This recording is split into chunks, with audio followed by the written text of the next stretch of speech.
Hey, Nick Petrie.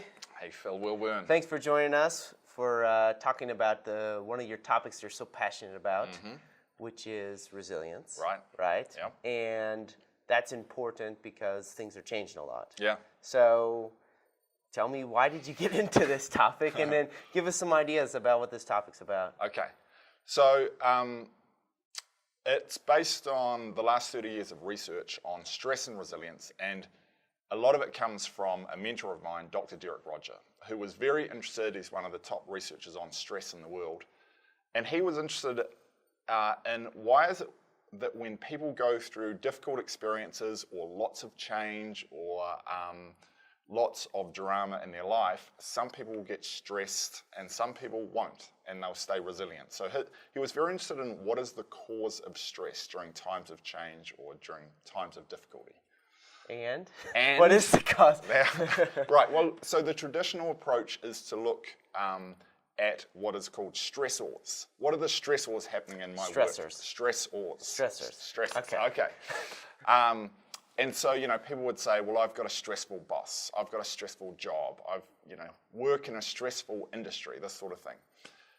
But what he noticed and we notice is that when you go into workplaces, you'll see people who've got the same job, same boss, same conditions. One person's stressed and one person's not.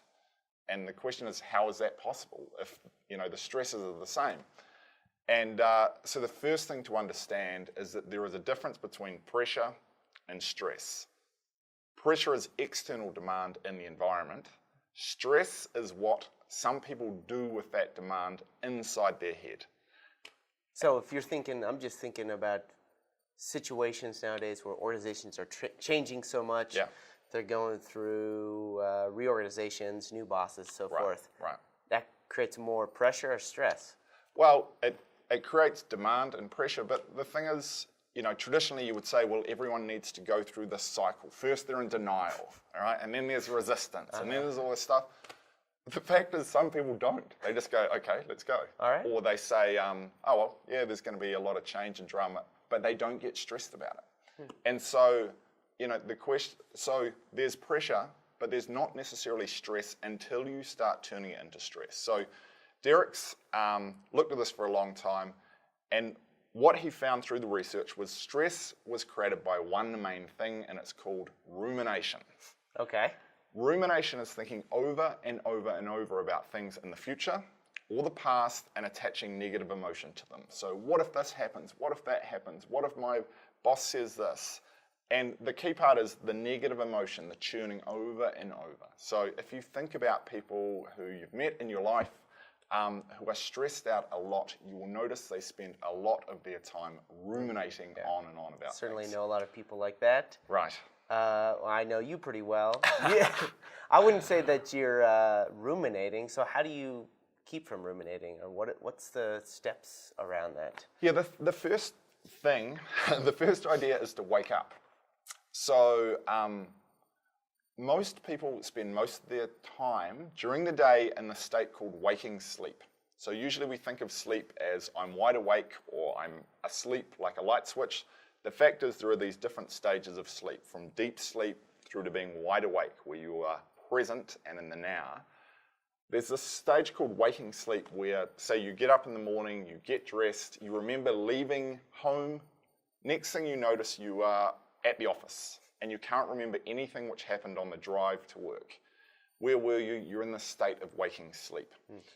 And that matters because it's in that state of waking sleep that all rumination happens. So during times of change, if you are stressed out, it is because you're in this waking sleep state, ruminating a lot around all of the what ifs and if onlys that could happen. So the first step in this process that we go through is to get people to wake up and start to get self-awareness around how often they are in these rumination cycles. And so to interrupt the pattern by literally waking up, coming into the present moment and connecting with their senses right now. Okay. And when you're in that state, you are not generating any stress, even if there is pressure going on. Okay. A lot of people say, okay, that's a good idea. I'm awake right now. Uh-huh. What do you do to stay awake? I mean, to be present?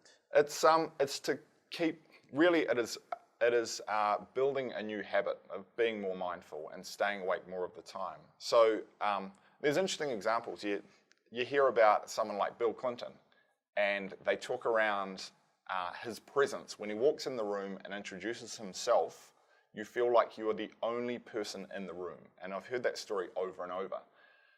They say he has great presence because he is present. So the thing is just to keep coming back into the present moment and staying here for as long as you can. Now, you don't need to live here all the time. You need to plan for the future, for things which could happen. You need to review the past. But what you do is then you come back into the present and you work from there, live from there, lead from there. And also when you do your planning or reviewing, you don't need to churn with all the negative emotion. Like I was working recently with a group who were nuclear power plant operators. They ran the nuclear power plants. Okay. And so I was like, it's not like you say, well, I don't want these guys to plan for the future for things which could go wrong Right. or anything like that. But what I saw with them is they do it in a detached way. They plan for everything that could go wrong, but they don't add in all this negative emotion. They just plan for it. And then they come back to the present. And so people who are very good at dealing with lots of change in the organization, they can keep all the change in perspective. They don't let it overwhelm them because they don't turn it into a bigger deal inside their head. They say, change is happening, and I'll deal with it. All right. So the biggest cause of stress is this concept called rumination. Yeah. That's sort of like the process of it. The ingredients of it are a few other things. A few other things. Yeah. And one of the main things you can do is to wake up and be present. Yeah. I'd say, and there's a couple of main things. That's the first thing, wake up and be present. And the second is, there's a few obvious things you notice about people who don't ruminate. First thing is they keep things in perspective. So they don't blow molehills into mountains. They just keep things in perspective. Secondly, they focus on what they can control. They say, is there something I can do about this? If there is, they take some action. If there isn't, and it's outside their circle of control, they let it go. And the third thing is they understand the difference between care and worry. They say care is important. I've got to care about my nuclear power plant. That matters. But there's no point me worrying over and over about it. So those are the three things which when people do those three things well, they don't ruminate because they see it's a waste of time. Okay, great. So that's one of the key ingredients about dealing with rumination. And let's talk about how people are dealing with this in their current situation. Yeah. All right. So a quick exercise would be to get into groups of 3, right?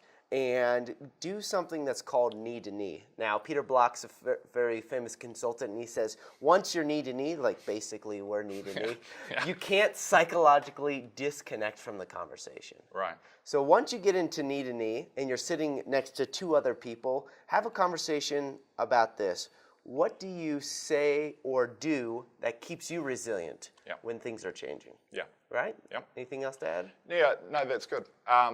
So, and just for example, what we notice is different people have different methods to stay resilient and not ruminate.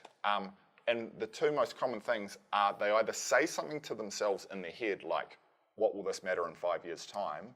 Or they do something, like some people say, is this in my circle of control? If not, they take action. Okay. So those sorts of things. Those sorts of things. Great. So reminder again, get knee to knee with 2 other people, have a conversation.